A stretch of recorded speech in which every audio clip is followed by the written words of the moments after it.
welcome to the evening edition of Sports Center right here with me, James Ohinbamakion. Today's show is the Friday edition of Sports Center. Now, Sports Center is a show that we dissect, digest, and delve deep into sporting issues in Ghana and around the world. To be the best, number one, and nothing less. The show is a packed one today. Today we'll be discussing the comments that Mubarak Wakasu did during that was somewhere last week, and he said it was politics that has prevented the Black Stars of Ghana from winning any major continental trophy. That's especially the African Cup of Nations. The politics between MPP and NDC. Me to my destiny, I have waited. But during the course of the week, a new development came about the story where he came to retract that statement. Also, former sports minister Leland Vanderpool also came to confirm what Wakasu said about politics killing the Black Stars team. Patiently, I have vision, though I believe. After retracting the statement, his colleague Majid Waris, Black Star striker, also came out to say that it's true that, of course, politics is in the Black Stars team. He came to confirm what Wakasu said. So we'll be delving deep into the issues. Why did Wakasu retract the message? We'll be discussing all of it here. I know I can count on me, so stand up for the champions, for the champions. Stand up, stand up, stand up. Still in the transfer, I will also be discussing the Thomas Partey case. Now, during the week, his father came out to say that his son is in negotiation with North London club, Arsenal Football Club. But then his team yesterday came out to say that there's nothing going on between Thomas Partey and Arsenal. He is still a player of Atletico de Madrid. For the champions, stand. So we'll continue to discuss everything that they've said. Why is his father saying they are negotiating with Arsenal? His team has come out to say that. Will it have anything negative effect on the player himself? Will Atletico Madrid consider and let him go? And is the player himself willing to leave Atletico Madrid? So we'll be discussing all of this in our. But before then, we'll bring you the transfer news. What's happening in the world of transfers with me, James Ohinbamakion. But remember, the show is an interactive one, so you can send in your comments on WhatsApp 0265650915 or Twitter on Ohimba James. You can send me your message and I'm going to read them for you. But before we start the show, let's go for a breather. When we come back, the show continues. Stay tuned.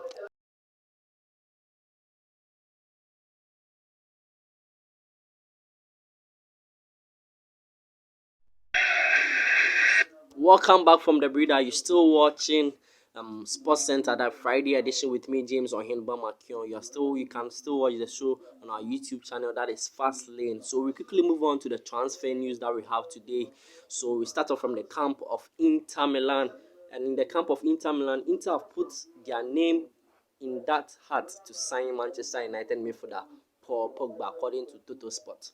Now, RB Leipzig forward Timo Werner is ready to sign for Liverpool if they pay his £52 million release clause before it expires on June 15th.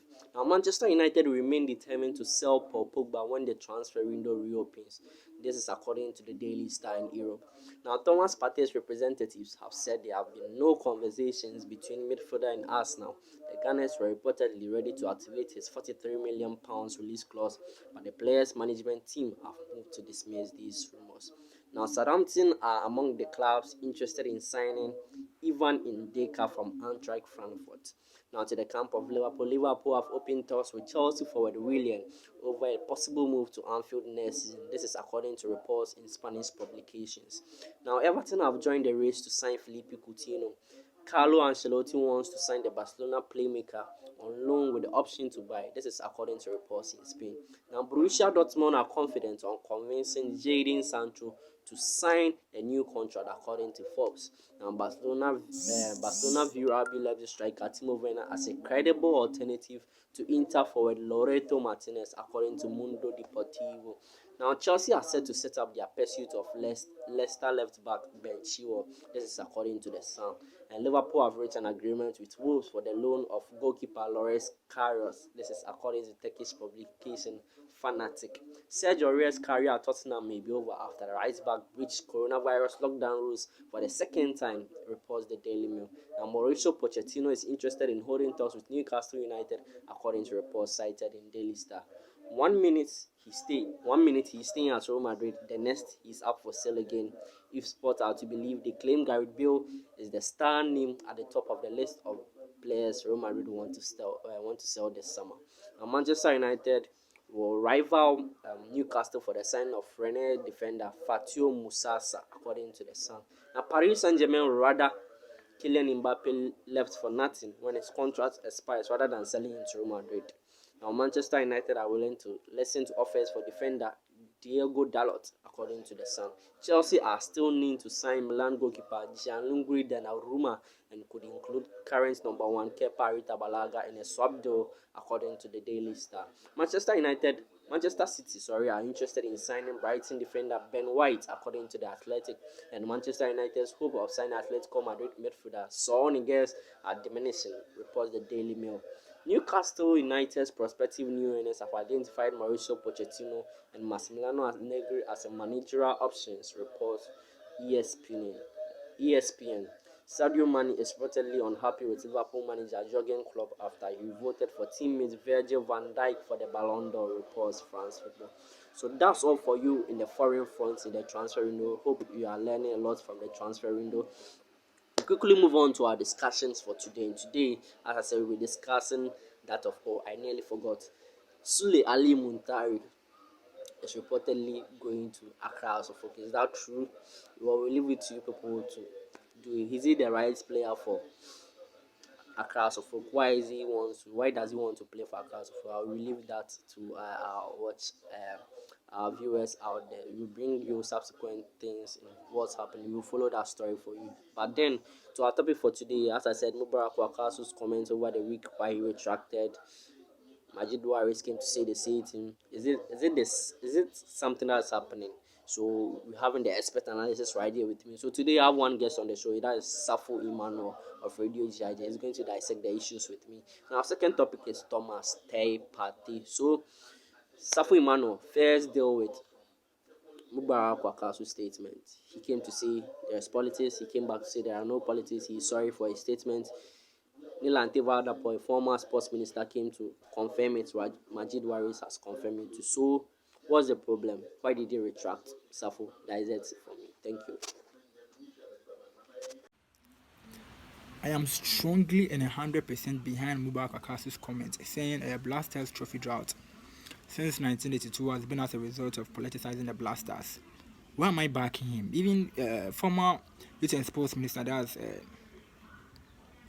Neil Antevanapa, has also come out to back Wakasu's comment, saying during his time of office, that's when NDC was in power and he was a youth and sports minister, certain people from his own party came to tell him that there are certain players in the national team who belongs to the NPP and these players should be exempted from the national team or shouldn't be given selection or shouldn't be caught up shouldn't be caught up in match days. So I think one way or the other is very true, and politicizing the Blasters shouldn't be something we should be doing. Even Abdul Majid Waris also came to say sometimes you'll be in great shape, good form, playing 90 minutes, and someone will be somewhere without even playing up to 5 minutes in this team, and this player will be called to the national team.